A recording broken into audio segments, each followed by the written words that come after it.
نجیب الله د ایران څخه پوښتنه کړې ده، یو کس چې پر یو چا باندې چاقو راوکاږي دا څنګه دی؟ الجواب عن الملک الوهاب حامد مسلیه.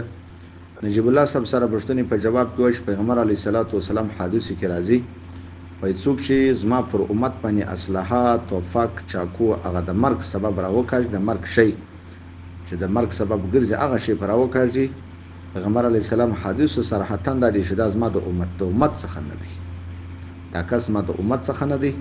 لہذا دغه حدیث درونات څخه دا معلومي چې باید کوشش وکړي توبه الله ته وکړي. خدای پاک توبه مې د په کومې خوا مې دا شی راوکړي، ځکه د انسان د شیطان علیه لعنه په پسیرې سبب دونې فساد تر لاس نیستلی، بیا به دی خدای نه کرده قتل به ایستلی. دا خو ډېر بد کار دی. د خولې پر دعوه ته چاقو راکښلی، د خولې پر دعوه د کور ته ځغلی، توپک راځغلی، د خولې پر دعوه خطا سوی، بس هر شي چې اوسپنې ته لاس کې هغه رامله کوي. ولې څه پېښه ده ورور؟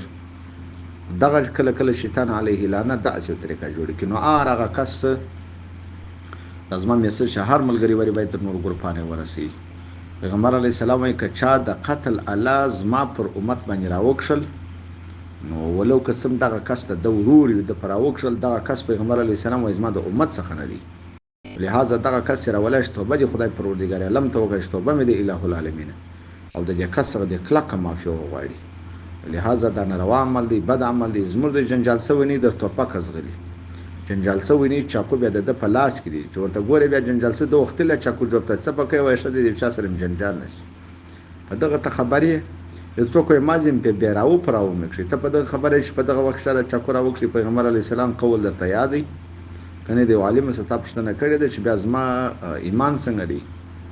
لہذا توبه وکړه هر ملګری چې نجیب الله صاحب باید کلکه توبه وکړي.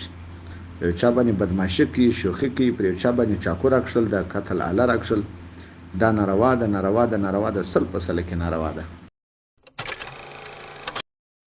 ملګرو په دې هیله چې ټول به روغ او جوړ اوسئ.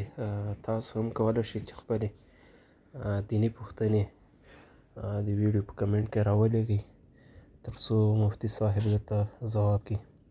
ملګرو زموږ دا پوسټونه تر نور ملګرو د ثواب په نیت شیر کوئ تر څو هر یو مسلمان د دې هر یو مسلې خبر او پوه شي.